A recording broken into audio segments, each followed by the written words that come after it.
Les éditions du Roi Barbu présentent Théo et le sapin magnifique, écrit et lu par Helder Cerqueira.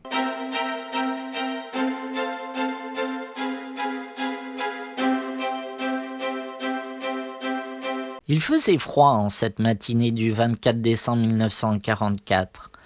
Alors que tant d'autres enfants s'amusaient dans ce petit village qui comptait à peine une cinquantaine d'habitants, Théo, lui, ne cessait de penser à son père, qu'il n'avait pas revu depuis de très longues années.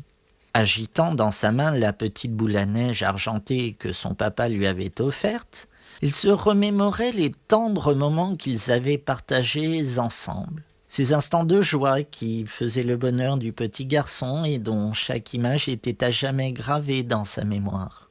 Fils du plus ancien cordonnier du village, Louis, le père de Théo, avait connu une enfance difficile et peu de temps après s'être marié avec Béatrice, sa compagne, il fut appelé à combattre auprès des forces alliées. Théo n'avait alors que 4 ans quand son père quitta le domicile familial et ne revint jamais.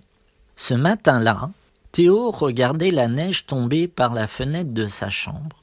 Les rues étaient couvertes d'un épais manteau blanc, transformant cette minuscule bourgade du nord de la France en un paysage féerique où l'on pouvait apercevoir sur la place centrale le traditionnel marché de Noël surmonté d'un majestueux sapin de plus de 30 mètres de haut. Une légende disait que ce sapin avait le pouvoir de réaliser les rêves de quiconque l'approchait. « Théo, descends s'il te plaît, c'est l'heure du petit déjeuner » hurla Béatrice. « J'arrive, maman » répondit le jeune garçon. À peine s'était-il habillé et chaussé qu'il dévala les escaliers et s'empressa de rejoindre la cuisine où l'attendait un bon bol de chocolat chaud et quelques viennoiseries. « Je sais que papa te manque. Il me manque à moi aussi, mais je suis certaine qu'il reviendra un jour. C'est vrai qu'il me manque beaucoup. J'aimerais tant qu'il puisse passer Noël avec nous, » dit Théo en laissant échapper une larme du coin de l'œil. « Allons, ne sois pas triste. Voudrais-tu venir avec moi au marché de Noël ?»« Oui, maman, très bonne idée, allons-y. » Théo n'était jamais allé au marché de Noël avec sa maman. De peur qu'il puisse se perdre au milieu de la foule en arpentant les rues bondées en cette époque de l'année, Béatrice préférait le laisser avec sa tante quand elle était amenée à s'y rendre annuellement. Le temps passait très vite et, du haut de ses 7 ans, l'heure était venue pour lui de découvrir ce nouvel univers qu'il n'avait jamais connu auparavant. Il prit sa veste et à peine avait-il franchi le pas de la porte qu'il fut attiré par le doux fumet des barbes à papa fraîchement sorties de la machine servant à les confectionner. Une fois sur place, Théo fut émerveillé par l'environnement dans lequel il se trouvait. Au milieu des échoppes où l'on se restaurait et dégustait du vin chaud, s'étalaient des dizaines de cabanons où l'on pouvait acheter une grande variété d'articles de Noël, santons et autres guirlandes. L'ambiance était festive et l'on se laissait volontiers transporter par les innombrables chants de Noël que l'on entendait à chaque coin de rue. Mais malgré cette atmosphère bruyante, c'était bel et bien par le sapin que Théo était attiré. Celui qui avait toujours suscité son admiration et dont on disait de lui qu'il était magique. « Maman, est-ce que je peux aller voir le grand sapin au milieu de la place, s'il te plaît ?»« D'accord, mon chéri, mais ne t'éloigne pas trop, car je ne voudrais pas qu'il t'arrive quoi que ce soit. Promis, maman. » Le jeune garçon s'empressa d'aller rejoindre l'arbre qui se trouvait au centre du marché. En s'approchant de l'immense tronc, Théo sentit quelque chose d'étrange, comme une force qui l'incitait à se rapprocher davantage. Un air glacial l'envahit. Ses jambes étaient tétanisées devant la silhouette géante du sapin. Tout à coup, il fut surpris par un intense rayon de lumière qui l'aveugla pendant un court instant. Une voix jaillit au milieu des branches, une voix qui semblait appeler Théo. « C'est toi, papa ? Où es-tu » demanda timidement le petit garçon qui paraissait stupéfait par ce spectacle surréaliste. « Je suis là, mon garçon. Je veille sur toi en permanence. »« Mais là où ? Tu es présent dans mes rêves, tu es également dans mes pensées à chaque instant et pourtant, je ne te vois pas. Théo était bouleversé, il fallait absolument qu'il connaisse la vérité. Pourquoi es-tu parti ? Pourquoi nous as-tu abandonnés, maman et moi ? Interrogea alors le petit garçon en larmes.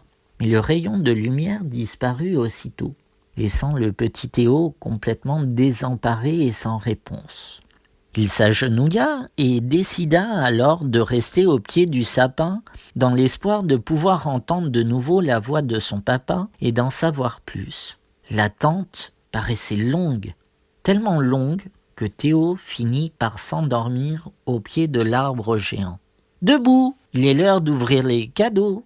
Théo sursauta et se réveilla progressivement sans véritablement comprendre ce qui y était arrivé. Le voilà qu'il était le soir de Noël chez lui, près du sapin que lui et sa maman avaient décoré au premier jour de l'Avent. Qu'avait-il bien pu se passer alors même qu'il s'était assoupi au pied du sapin géant du village quelques instants plus tôt ? Dans le salon, Béatrice et les autres convives trinquaient tout en continuant à discuter de sujets divers et variés quand soudain quelqu'un frappa à la porte. « Ho ho ho !» dit l'étrange personnage qui venait de franchir le pas de la porte une fois celle-ci ouverte. « Faites place au Père Noël !»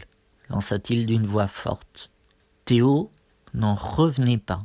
Le Père Noël était chez lui et il avait ramené sa hotte pleine de cadeaux qu'il distribua progressivement à l'ensemble des invités.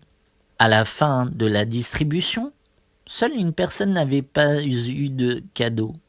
Cette personne, c'était malheureusement Théo, non content de ne pas pouvoir passer Noël en compagnie de son papa. Le Père Noël venait en plus d'oublier le petit garçon. Pourquoi le sort s'acharnait-il autant sur lui alors qu'il ne demandait qu'à être heureux ? « Attends voir, mon garçon, j'ai peut-être quelque chose qui te fera plaisir, » dit l'étrange personnage à la barbe grisonnante à Théo. L'homme qui avait fait irruption chez Béatrice se mit à se débarrasser de son costume et décolla sa barbe et sa fausse moustache. « Non, ce n'est pas possible. Papa, c'est bien toi ? Tu es vivant ?» dit le jeune garçon dans un cri de joie. « Oui, c'est bien moi, Théo, et je suis ton cadeau de Noël si tu veux bien de moi. Je t'aime, mon fils. » Théo courut dans les bras de son père. Tous deux étaient en larmes et se jurèrent de ne plus jamais se séparer. Le jeune garçon jeta un dernier regard par la fenêtre qui donnait sur la rue et vit une étoile briller juste au-dessus du sapin géant. Ce sapin a vraiment des pouvoirs incroyables. Grâce à lui, j'ai reçu le plus merveilleux des cadeaux et sans doute le seul qui restera à jamais dans mon cœur, se disait Théo, qui était comme sur un petit nuage, blotti dans les bras de son papa.